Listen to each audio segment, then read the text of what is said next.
Welcome you to my blog. दोस्तों, आज जैसे ही सुबह उठे थे तो मौसम बहुत ख़राब था, लेकिन धीरे धीरे मौसम साफ़ होने लगा है। तो सोचा हम फार्म हाउस की तरफ चलें। दोस्तों, यदि आपको संघर्ष में जीवन जीना है तो एक बार गांव आकर देखिए। गांव का मौसम कैसा होता है, गांव की सर्दियां कैसी होती है। यहाँ पर बहुत ही भयंकर ठंड पड़ती है। सुबह जल्दी उठकर हमें खेतों में जाना पड़ता है, फसल को संभालना भी पड़ता है। कई बार रात को उठकर भी हमें खेत संभालने पड़ते हैं। जंगली जानवरों से खेत की सुरक्षा करनी पड़ती है। वैसे तो खेत में कांटेदार तार लगाए हुए हैं, लेकिन जंगली जानवरों के सामने ये सब कुछ भी नहीं है। आप सुबह और शाम आपको कंबल ओढ़ना पड़ता है। बिना कंबल या मफलर के बिना आप घर से बाहर नहीं निकल सकते। जब सुबह उठकर हम खेत की तरफ जाते हैं तो हमें ओस की बूंदें नज़र आती है। यहाँ जाने के लिए ना कोई चौड़ी सड़कें होती है, ना कोई रास्ता होता है। हमें पगडंडी के सहारे ही खेत में जाना पड़ता है।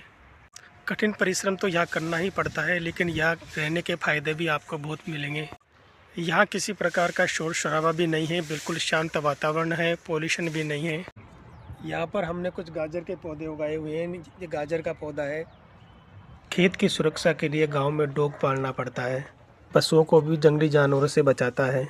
सर्दी इतनी भयंकर पड़ती है कि हमें पपीते को पेड़ को बचाने के लिए कपड़े से ढककर रखना पड़ता है, लेकिन सारी फसल को तो ढककर नहीं रखा जा सकता। दोस्तों, यदि ताज़ा सब्जी खानी है आपको तो ये सब कुछ तो करना ही पड़ेगा। हमने यहाँ पर कुछ धनिया भी उगा रखा है। अगर आपको सर्दी से फसल को बचाना है तो रात के समय उसे पानी भी देना पड़ेगा। ये मटर का पौधा है, इसमें मटर लगे हुए भी हैं। ये सब्ज़ी हम बाज़ार में ले जाकर बेचते नहीं हैं, बल्कि घर में ही काम में लेते हैं। इधर हम एक अमरूद का पेड़ लगा रखे हैं। इस पर बहुत ही अच्छे और स्वादिष्ट अमरूद लगते हैं। दोस्तों, अब दिन छिपने लगा है।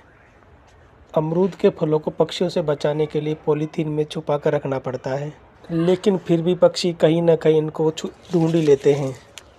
धीरे धीरे मौसम ख़राब होने लगा है, बादल भी मंडरा रहे हैं। यदि हम जल्दी ही यहाँ से नहीं जा पाए तो फिर आपको भीगना भी पड़ सकता है। सूर्य अस्त होने का नज़ारा देखिए, बहुत ही शानदार नज़ारा है। जब हम यहाँ पर आए थे तो मौसम बिल्कुल साफ़ था, लेकिन आपको आसमान में बिल्कुल ऐसे लग रहा होगा जैसे बादल मंडरा रहे हैं, बारिश होने वाली है। ऐसी शानदार लोकेशन हमें कभी कभी देखने को मिलती है। नीला आसमान, धरती सुनहरी, ऐसे गाने शायद ऐसी लोकेशन को देखकर ही बनाए जाते होंगे। किसान का पूरा जीवन खेतों में बीत जाता है, उसके बदले में क्या मिलता है वह तो शायद ईश्वर ही जानता है। जो हरी हरी फसल दिखाई दे रही है वह खुशहाली का संकेत है, लेकिन ये खुशहाली किसके लिए है ये तो आज तक किसान नहीं जान पाया है। सूर्य अस्त हो गया है, अब हमें अपने घर की तरफ चलना चाहिए।